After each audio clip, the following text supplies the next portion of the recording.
चला, एका महाराष्ट्राच्या झुरळाने संपूर्ण देश असा गदगद गद हलवलाय. आमच्याकडे गदगद हलवणं असं म्हणतात बघा. झोप उडवणे, तहानभूक हरवणे आणि सतत डोक्यामध्ये तोच विचार, ती चर्चा, अशा स्वरूपाची मानसिकता प्रत्येकाची तयार होणे, हे काम महाराष्ट्राच्या एका कॉक्रोचनं केलंय का झुरळानं केलंय? महाराष्ट्रामध्ये नव्हे तर देशभरामध्ये आणि जगभरामध्ये ज्या झुरळाची, ज्या कॉक्रोचची चर्चा आहे ना, तो झुरळ, तो कॉक्रोच आमच्या मराठवाड्यातल्या, संतांच्या भूमीतल्या मराठवाड्यातल्या संभाजीनगरचा आहे. लक्षात ठेवा, अभिजित दिपके. आणि या अभिजित दिपके या तरुणाने देशामध्ये एक व्यंगात्मक क्रांतीच्या माध्यमातून फार मोठं पाऊल उचललेलं आहे. आणि येत्या 6 जूनला अभिजित दिपके अमेरिकेवरनं दिल्लीमध्ये येतोय. जंतर मंतरवर शांतिपूर्ण मार्गाने, लोकशाही मार्गाने आंदोलन करण्यासाठी किंवा निदर्शन करण्यासाठी तो येतोय. आणि मग त्यामुळं आता 6 जूनला काय घडेल देशात नेमकं? अभिजितला सरकार अटक करेल का? विमानतळावरच त्याला अटक केली जाईल का त्याला परवानगी दिली जाईल जंतर मंतरवर? या प्रश्नाची चर्चा सुरू झाली. सर्वात महत्वाची गोष्ट, अभिजितचं आंदोलन तर सोशल मीडियावरचं आहे आणि त्याचे फॉलोअर्स 2 कोटी असले काय, 4 कोटी असले काय, प्रत्यक्ष दिल्लीमध्ये कोण जाणार? अशा प्रकारचा प्रश्न भारतीय जनता पार्टीचे जे भक्त मंडळी आहे ते नेहमीप्रमाणे आपली जी भूमिका आहे दक्ष, सतत ती वटावत आहेत. आणि बघा, आपण दिल्लीमध्ये कोणी पोचणार नाही अशा पद्धतीची गोष्टी तेही करतात. प्रश्न असा निर्माण होतो आज चर्चेसाठी की काय घडणार आहे येत्या 6 जून रोजी दिल्लीमध्ये. आणि 6 जून हा दिवस आमच्या महाराष्ट्रासाठी सुद्धा अत्यंत महत्वाचा दिवस आहे. त्या दोन्हीही गोष्टीवर आज मी आपल्याशी बोलणार आहे. नमस्कार, मी राजू पाटील आणि आपण पाहत आहे द रिंगण लाईव्ह. मित्रांनो, अजूनही आपण आमचं द रिंगण लाईव्ह हे यूट्यूब चॅनल, द रिंगण लाईव्ह हे फेसबुक पेज आणि आमच्या सर्व मीडिया प्लॅटफॉर्म्स, जसं की आपल्या समोर आता नव्यानेच आलेला इंस्टाग्राम असेल, हे फॉलो केलं नसेल तर जरूर फॉलो करा. आपल्या सर्वांच्या आशीर्वादाची आम्हाला नितांत आवश्यकता आहे. मी बोलत होतो कॉक्रोच जनता पार्टी यांच्याविषयी.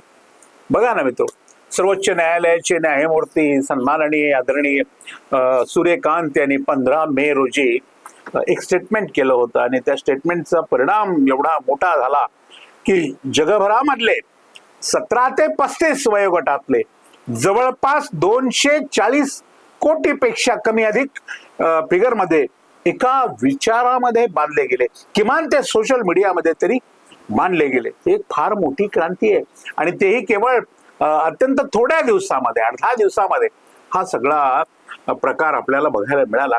सरकारने त्यांचं सगळे अकाउंट बंद करायला चालू केले, सरकारने त्यांच्यावर लक्ष ठेवायला चालू केलं, त्यांचं पूर्णपणे इंस्टाग्राम अकाउंट त्यांचं बंद केलं. त्याच्यानंतर जे त्यांचे फेसबुक अकाउंट असतील यावरही सरकारने लक्ष ठेवायला चालू केलं. हे धोकादायक आहे. यातून एका नव्या क्रांतीचा जन्म होऊ शकतो. देशातले तरुण एकत्र येऊ शकतात आणि तरुण एकत्र आल्यानंतर काय परिस्थिती होते आपण शेजारी राष्ट्रामध्ये पाहिले. त्यामुळे सरकार दक्ष झालं आणि पूर्णपणाने अभिजित दिपके याला कसं रोखता येईल, त्याच्या चळवळीला कसं रोखता येईल याचे प्रयत्न सुरू झालेले आहेत. मित्रांनो, अभिजित दिपके जेव्हा भारतामध्ये येईल तेव्हा त्याला अटक केलं जाईल का, असा एक प्रश्न सध्या सोशल मीडियावर ट्रेंड होतोय. कदाचित केलं जाईल आणि कदाचित केलं जाणारही नाही. त्याचं कारण की अभिजित दिपकेला जर अटक केली आणि ही चळवळ, जर देशभरामधली ही जी चळवळ किंवा देशभरामधले हे जे कॉक्रोचेस आहेत, हे जी झुरळं आहेत मोठ्या संख्येने या विशिष्ट भाषेमधले, हे जर रस्त्यावर आले तर देशामध्ये अराजकता निर्माण होईल का? देशामध्ये नको त्या प्रसंगाला तोंड द्यायची पाळी आपल्यावर येईल का? असाही प्रश्न सरकारच्या समोर पूर्णपणाने आहे.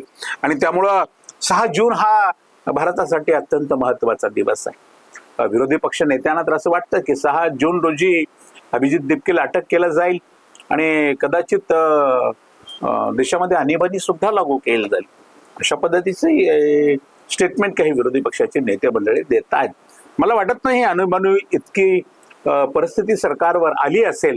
पण आता प्रश्न असा आहे की सरकार, अभिजित दिपके आणि त्यांच्या त्या समर्थकांचं जे आंदोलन आहे, दिल्लीतलं जंतर मंतरवरचं जे आंदोलन आहे, हे कशा पद्धतीनं आता हाताळतं, रोखण्याला महत्व आहे.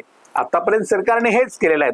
जेव्हा नरेंद्र मोदी साहेब या देशाच्या पंतप्रधान पदावर विराजमान झाले आणि भारतीय जनता पार्टीचं सरकार केंद्रामध्ये आलं, तेव्हा या सरकारने एकाही आंदोलनाचा सामना केला नाही, त्यांचे प्रश्न समजून घेतले नाही, त्यांच्या मागण्याला न्याय देण्याचा प्रयत्न केला नाही. उलट त्याला कसं चिरडून टाकता येईल, त्याला कसं मोडून टाकता येईल.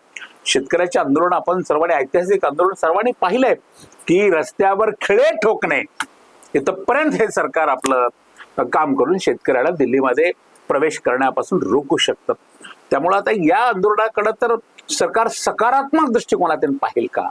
तरुणांचे जे प्रश्न आहेत त्या प्रश्नावर काही सकारात्मक उत्तर सरकार देईल का?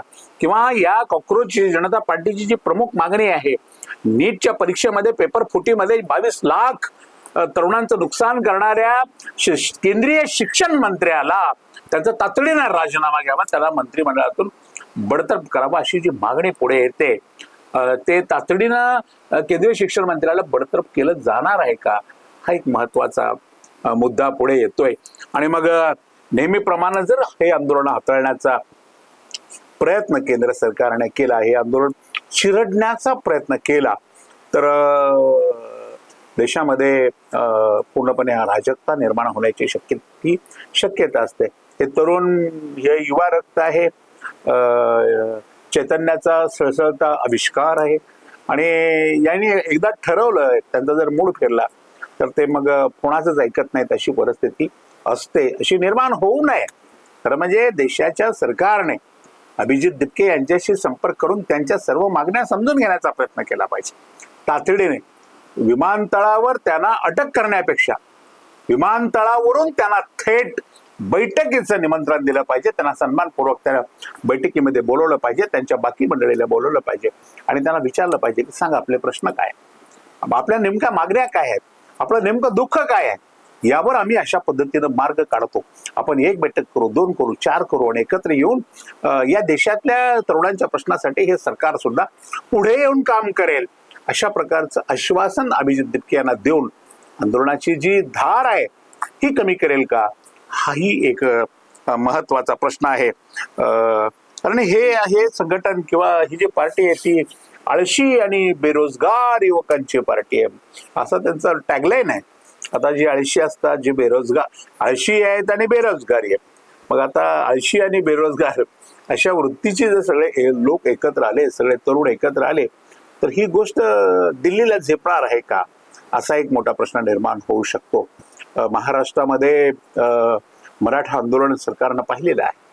अनेकदा महाराष्ट्रातला लाखो मराठा एकत्र होऊन अतिशय शांततेच्या मार्गाने सरकारच्या पुढे आपल्या मागण्या ठेवतो आणि महाराष्ट्राचं सरकार ही वारंवार या आंदोलकाच्या भेटी घेऊन त्यांच्याबरोबर चर्चा करतो, काही प्रश्न जागेवर सोडवतो, काही सोडवण्याचं आश्वासन देतो. अशा पद्धतीचं काही दिल्लीमध्ये होणार आहे का, हा प्रश्न अत्यंत महत्वाचा आहे. त्यामुळं दिल्लीकडे 6 जूनकडे जंतर मंतरकडे देशाचं लक्ष लागलंय. आम्ही महाराष्ट्रीयन मंडळी आहोत आणि आमच्या छत्रपती शिवरायांचा शिवराज्याभिषेक सोहळा येत्या 6 जून रोजी साजरा होतोय. त्यामुळे आमचा हा वेगळा आनंदाचा दिवस आहे.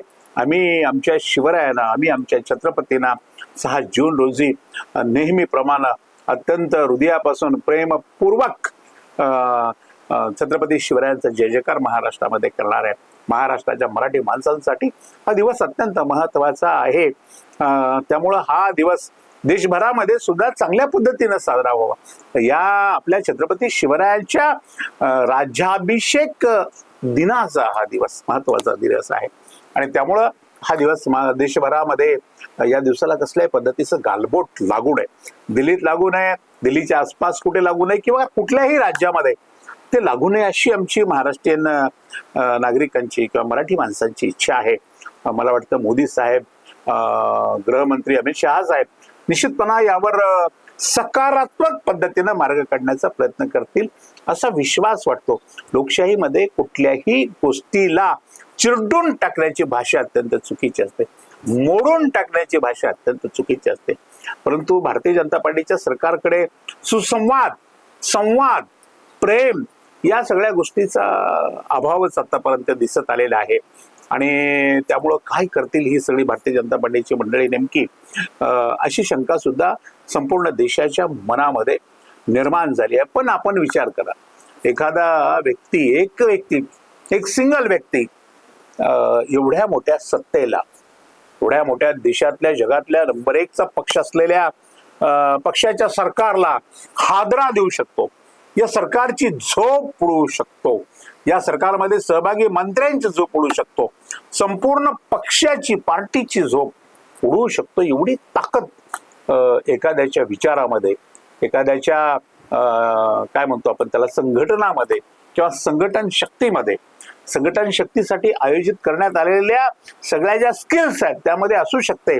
आणि एवढ्या मोठ्या बड्या सरकारची सुद्धा झोप उडू शकते, हेही आपल्याला या निमित्तानं पाहायला मिळालेलं आहे. भारताचा युवक अत्यंत क्रांतिकारी युवक आहे. जग बदलण्याची ताकद भारतीय युवकांमध्ये आहे.